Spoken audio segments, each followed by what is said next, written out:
신명기 28장 58절부터 68절까지 말씀입니다. 불순종에 대한 이제 재앙을 결론적으로 다시 정리해 주는 내용입니다. 자, 첫째로 이제 불순종하면 아주 무서운 재앙을 당한다는 것입니다. 신명기 28장 58절부터 61절.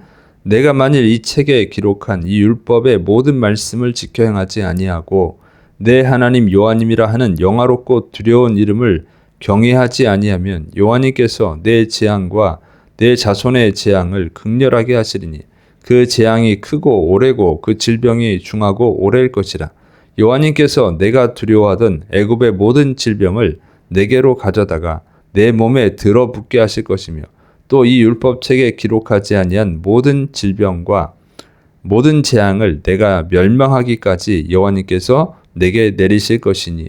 그래서 이 책에 기록한 이 율법책의 그 모든 말씀을 지켜라. 그래서 이 책은 이제 신명기로 봅니다. 대체로 신명기로 보고 이제 모세오경으로까지 모세오경 전체를 보는 경우도 있습니다. 이제 학자마다 조금 다른데 어쨌든 이 하나님 주신 율법, 이 하나님 주신 말씀 이것을 지키지 않으면 듣고 지키지 않으면 그것은 모든 재앙, 각종 재앙을 다 내리신다는 거예요. 그래서 출애굽할 때 그 세대, 출애굽 1세대, 2세대, 그리고 가나안 땅에 들어가서 낳게 된 후손들까지 다 재앙을 당한다는 거예요. 그래서 각자 재앙을 당한다는 거죠. 각 세대마다. 그러니까 지금 말씀을 듣고 있는 모세의 이 말씀을 듣고 있는 이 출애굽 2세대뿐만 아니라 그 후손들도 재앙을 당하는데 똑같은 재앙이 아니라 각자 다른 개별적으로 재앙을 당한다 그 얘기입니다. 이게 좀 더 강조하는 거죠. 강조하는 거. 그다음에 재앙을 당하는데 각종 재앙을 당하는 거예요. 그래서 애굽에 있는 모든 질병도 당한다는 거예요. 그리고 율법책에 기록하지 않은 재앙까지. 지금 이제 모세가 말했던 그 재앙뿐만 아니라 그 말하지 않은 재앙까지, 율법책에 기록하지 않은 재앙까지 다 당한다는 거죠. 그러니까 알 수 없는 재앙까지 당하는 거예요. 그리고 언제까지 하냐면 멸망하기까지. 그러니까 반드시 멸망시키겠다는 것을 보여주고 있는 거예요. 반드시 멸망한다. 그러니까 하나님의 말씀을 지키지 않으면 반드시 멸망한다는 것입니다. 근데 왜 이렇게 무섭게 재앙을 내리냐? 여기 보면 하나님 여호와라고 하는 영화롭고 두려운 이 두려운 이름을 경외하지 아니하면 그랬어요. 그러니까 하나님의 말씀을 지키지 않는다는 것은 하나님을 경외하지 않는다는 거예요. 말씀을 하나님의 말씀, 하나님 명령에 순종하는 것은 하나님을 경외한다는 것이죠. 당연하죠. 하나님을 경외하는 자가 하나님의 말씀에 순종하지. 하나님을 경외하지 않는 자가 하나님의 말씀에 순종할 리가 없잖아요. 안 믿는 사람들한테 이 하나님의 말씀에 순종하라 그러면 당연히 순종을 안 하죠. 그러니까 믿는 자가 순종하는 거예요. 그래서 이 말씀을 경외하지 않는 것은, 말씀을 듣지 않는 것은 하나님을 경외하지 않는다. 그러니까 하나님을 신으로 인정하지 않는다. 하나님을 주인으로 인정하지 않는다. 그런 얘기가 되는 거예요. 그러니까 하나님을 우습게 여긴다는 거죠. 그 하나님의 말씀을 듣지 않는 것, 하나님의 말씀을 순종하지 않는 것 그 자체가 하나님을 우습게 보는 거예요. 그래서 하나님을 믿습니다. 예수님을 믿습니다. 하는데 말씀을 안 듣는다. 그런 말이 안 되는 거예요. 모순인 거죠. 그래서 그건 하나님을 조롱하는 행위가 되기 때문에 또 하나님을 무시하고 믿지 않는 거기 때문에 반드시 심판하신다는 것입니다. 왜냐하면 심판하셔야 돼요. 그렇게 해서라도 회개하고 믿어야 천국에 갈 거 아니겠어요. 하나님은 우리를 구원하는 게 목적이기 때문에 아주 무서운 심판을 해서라도 구원하기를 원하십니다. 자, 두 번째는 이제 인구 감소의 재앙이에요. 신명기 28장 62절 63절. 너희가 하늘의 별같이 많을지라도 내 하나님 여호와님의 말씀을 청종하지 아니하므로 남는 자가 얼마 되지 못할 것이라. 여호와님께서 너희에게 선을 행하시고 너희를 번성하게 하시기를 기뻐하시던 것 같이 이제는 여호와님께서 너희를 망하게 하시며 멸하시기를 기뻐하시리니 너희가 들어가 차지할 땅에서 뽑힐 것이요. 그래서 하나님께서 이제 복을 주셔서 이스라엘이 원래는 아브람 혼자서 시작을 했고 이제 야곱이 애굽으로 내려갈 때는 70명이었고 그런데 지금 이제 출애굽을 할 때 보니까 대략 200만 명, 많으면 300만 명 정도 된단 말이죠. 그렇게 하늘의 별같이 많아졌다 이런 뜻이에요. 그렇게 많아졌는데 이제 가나안 땅에서 살아갈 때 하나님의 말씀에 순종하지 않으면 각종 재앙을 당하고 각종 전염병에 걸리고 이러다 보니까 그 인구가 없어질 거라는 거예요. 그리고 뭐 포로로 끌려가고 이런 이제 전쟁으로 패배해서 죽고 포로로 끌려가고 이러다 보면 이제 아주 작은 인원만 남을 것이다. 이렇게 경고한 것입니다. 그런데 이 말씀도 계속 이루어졌죠. 그래서 이 당시에 그 출애굽할 당시에 지금으로부터 보면 3,500년 전이잖아요. 출애굽할 당시에 약 200만 명, 300만 명인데 지금 이스라엘 인구가 850만 명이 살고 있고 전 세계적으로는 1,500만 명이라고 하는데 그 이스라엘 땅에 사는 사람들이 이스라엘 국적을 갖고 있는 사람들이 다 유대인은 또 아니에요. 아랍 사람들도 있고 그러거든요. 그러니까 3,500년이 지났는데 인구가 별로 안 되죠.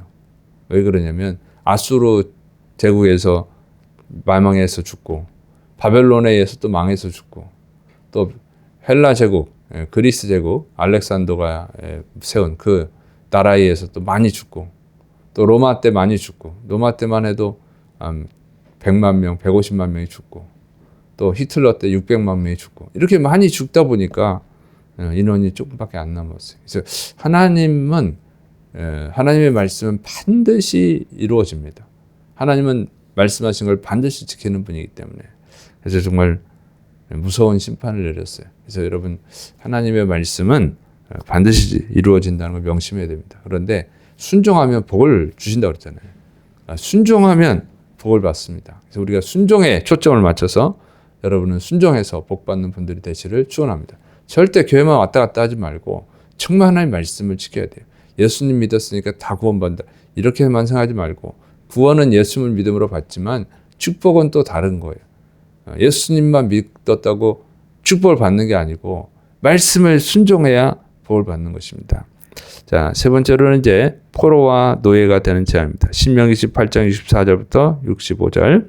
여호와님께서 너를 땅 이 끝에서 저 끝까지 만민 중에 흩으시리니 내가 그곳에서 너와 내 조상들이 알지 못하던 목석 우상을 섬길 것이라. 그 여러 민족 중에서 내가 평안함을 얻지 못하며 내 발바닥이 쉴 곳도 얻지 못하고 여호와님께서 거기에서 내 마음을 떨게 하고 눈을 새하게 하고 정신을 산란하게 하시리니. 그래서 전쟁에서 패배하고 노예로 끌려가서 이제 조상들이 알지도 못하던 그 목석의 우상을 섬기면 나무 우상, 돌로 만든 우상 이런 것들을 섬기고 그러면 너무너무 고통스러운 거죠. 노예 생활하니까 쉬지도 못하고 그리고 힘든 일을 막 시켜도 해야 되고 그리고 일을 제대로 안 하면 막 때리고 그러니까 이게 사는 게 아니에요. 평안함이 없어. 항상 불안해. 매 맞을까 봐 두렵고 큰일 힘든 일 해야 되니까 두렵고 항상 정신적으로 스트레스를 받고 또 가족들은 다 뿔뿔이 흩어져 있어서 어떤 생각이 들겠어요. 우리 가족은 잘 살고 있나 이 생각을 해야죠.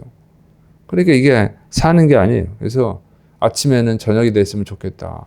저녁이 되면 아침에는 저녁이 되면 좋겠죠. 잠자는 시간 힘든 노동을 해야 되니까.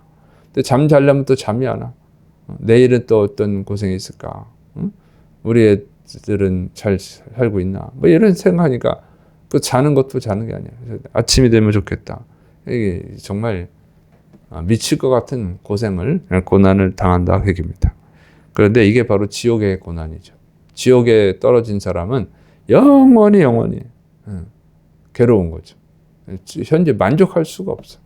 이런 지옥의 고통을 이제 당할 것을 암시하는 겁니다. 자, 그다음에 이제 끊임없는 생명의 위협 재앙을 받습니다. 신명기 18장 66절 67절. 내 생명이 위험에 처하고 주야로 두려워하며 내 생명을 확신할 수 없을 것이라. 내 마음의 두려움과 눈이 보는 것으로 말미암아 아침에는 이르기를 아하 저녁이 되었으면 좋겠다 할 것이요 저녁에는 이르기를 아하 아침이 되었으면 좋겠다 하리라. 그래서 이제 항상 생명의 위협을 당합니다. 그래서 항상 죽을 고통, 죽을 것만 같은 고통에 대해서 이제 어쨌든 살아갈 수가 없어요. 아침이 되면 좋겠다. 아침이 되면 저녁이 되면 좋겠다. 이런 공포 속에서 살아가게 된다. 얘기입니다. 그다음에 이제 다섯 번째로 이제 다시 노예가 되는 재앙을 받습니다. 신명기 28장 68절 여호와님께서 너를 배에 싣고 전에 내게 말씀하여 이르시기를 내가 다시는 그 길을 보지 아니하리라 하시던 그 길로 너를 애굽으로 끌어가실 것이라. 거기서 너희가 너희 몸을 적군에게 남녀 종으로 팔려하나 너희를 살 자가 없으리라. 그래서 이제 전쟁에서 패배해서 적군으로 끌려가는 거예요. 그래서 다시 애굽으로 끌려갈 것이라 했는데 애굽으로 가지는 않았어요.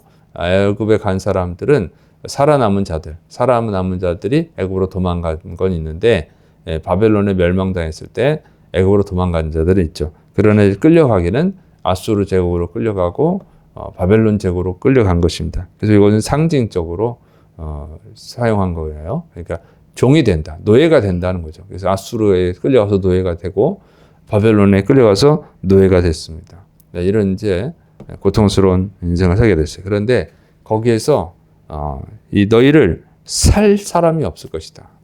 그러니까 너무 무가치하다는 거예요. 너무 가치가 없어가지고 살 사람이 없다. 그런 얘기예요. 그러니까 이스라엘 사람들을 아예 그냥 노예로서도 가치를 여기지 않는다. 노예로서의 가치도 여기지 않는다. 이런 뜻이죠. 그런데 이렇게 보면은 이 재앙이 사실 이루어지는 거죠. 이 히틀러가 사람들을 죽였잖아요. 유대인들을 가스실에서. 그냥 노예로 부려먹어도 되는데 다 죽여버리죠. 너무 잔인하죠. 이런 일들이 있었습니다. 이런 거 보면은 하나님은 정말 그 사랑의 하나님이에요. 정말 독생자를 주시까지 사랑하시는 하나님이시지만 또 그러나 공의의 하나님이다. 심판하실 때는 그 기회가 끝나면 아주 무섭게 심판하신다고 하는 것을 명심해야 됩니다. 그래서 우리가 이 하나님 앞에 심판받는 자가 안 되고 복받는 자가 돼야죠. 그러기 위해서는 정말 하나님의 말씀에 잘 순종해야 될 줄을 믿으시 바랍니다. 그리고 이렇게 하나님이 심판하시는 것은 그것이 또 사랑이라는 거예요. 그것은 우리는 너무 이상하게 생각할 수도 있는데 그게 사랑이에요. 왜냐하면 세상의 죄악을 그냥 계속 관영하게 놔두면 정말 착한 사람들이 너무 힘들어지는 거예요. 요즘 우리나라 법이 이 악한 자들, 살인자들, 좀 막 폭력을 행하는 사람들, 이런 사람들에 대한 처벌이 너무 가벼워가지고 사람을 죽이는 사건이 너무 많이 늘어났죠.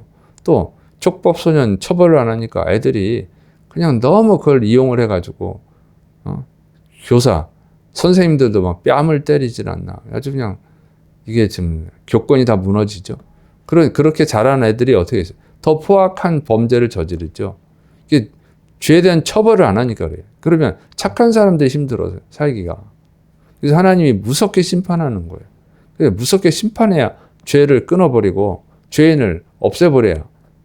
그래야지 착한 사람들이 살아가기 쉽지. 그리고 사람들이 착해지죠. 그러니까 하나님의 심판은 이게 뭐냐면 우리 몸에 무슨 있으면 안 되는 고름들 있잖아요. 그러면 제거해야지. 고름을 제거해야지. 그냥 놔둬버리면 점점 퍼지죠. 그러니까 암이 있으면 제거하잖아요. 암이 점점 퍼지게 놔두면 어떡합니까?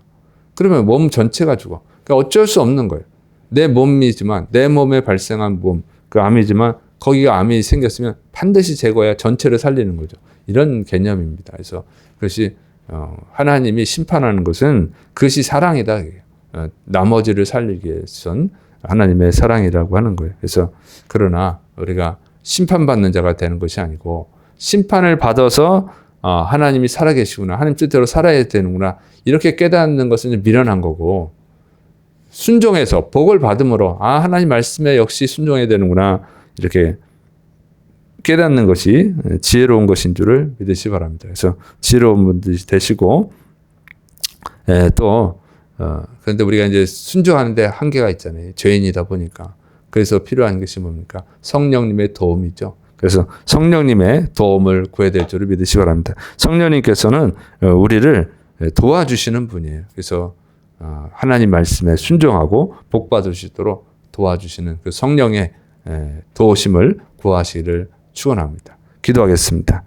사랑이 많으신 하나님 아버지, 하나님의 말씀에 순종함으로 복을 받아서 하나님께 영광 돌리고 하나님의 살아계심, 예수님의 구원자 되심을 증거하는 지혜롭고 축복받은 주의 백성들이 되게 하여 주옵소서. 주께서 함께 하심을 믿고 예수님의 이름으로 감사하며 기도드립니다. 아멘.